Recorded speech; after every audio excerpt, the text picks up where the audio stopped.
Welcome to the Regional Science Bowl. This fast-paced, quiz-style tournament tests the math and science knowledge and skills of students in our region as they compete for a spot at the National Science Bowl.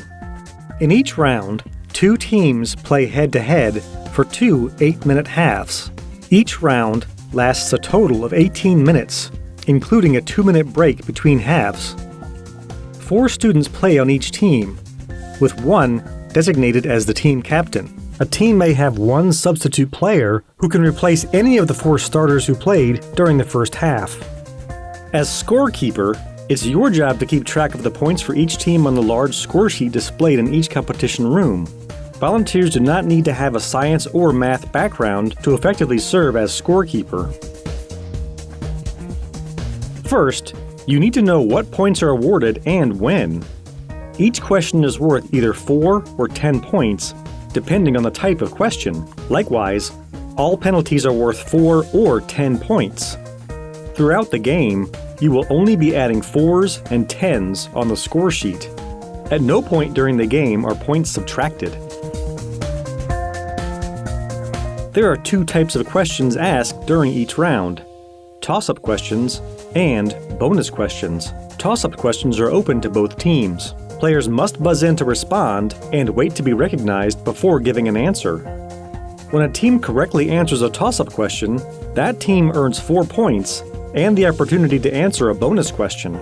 If an answer to a toss-up question is incorrect, the opposing team has a chance to answer the question. The team that originally buzzed in, providing the incorrect answer, receives a score of 0 for that toss-up question. Once a team correctly answers a toss-up question, a bonus question is read only to the team that correctly answered the toss-up question. A correct bonus question is worth an additional 10 points, while an incorrect answer earns 0 points. Penalty points are awarded as appropriate throughout the game. Like the questions themselves, penalties for a toss-up question are worth 4 points, and penalties for a bonus question are worth 10 points.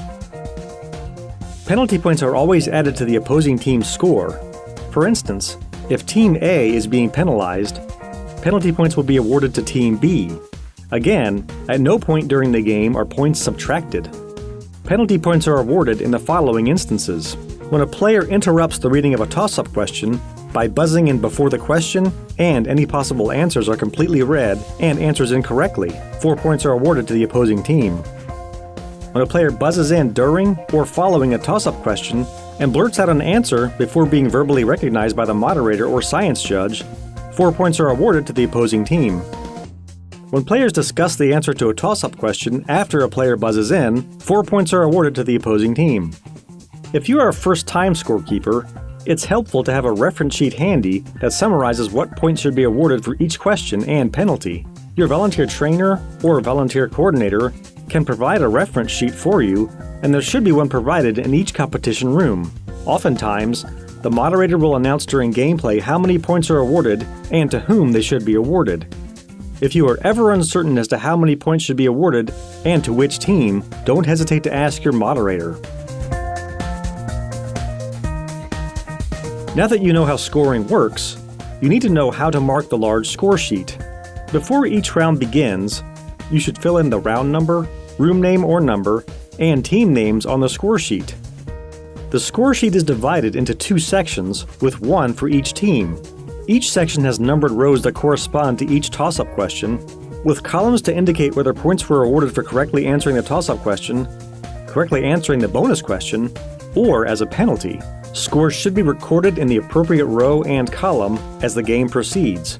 For instance, if Team A answers the first toss-up question correctly, you would mark a 4 in row 1 under the toss-up column on the Team A side of the score sheet. If Team A then answers the bonus question correctly, you would mark a 10, also in row 1, under the bonus column on the Team A side of the score sheet. Following the bonus question, you would mark 14 in the running score column for row 1. On the Team B side of the score sheet, you would mark dashes in the toss-up and bonus columns to indicate that Team B did not have a chance to answer the question, and 0 as the running score for row 1. For the next toss-up question, you would record points in row 2, and the running tally would be added to the figures from row 1. Penalty points should be marked in the appropriate row and column. For example, if Team A buzzes in on the third toss-up question and blurts an answer without being verbally recognized, then Team B would be awarded 4 penalty points. On the Team A side of the score sheet, you would mark a 0 in row 3 under the toss-up column to indicate that the question was answered incorrectly. At the end of each round, the final score is recorded on the official score sheet, a smaller sheet of paper that must be signed by the moderator and both team captains before being provided to Science Bowl Central, along with your larger score sheet for official record-keeping purposes. Scorekeeping requires performing basic addition skills quickly and accurately. It gets easier with practice. If at any time you are confused or need to check your work, you can say "stop the clock" and talk things over with the other officials. Even if you've served as scorekeeper before, it's a good idea to arrive early so you can practice briefly with the other officials before your rounds begin. Please remember that the scorekeeper stands at the front of the room during the competition, so be sure to wear comfortable shoes. Thanks for volunteering, and we look forward to seeing you at the Regional Science Bowl.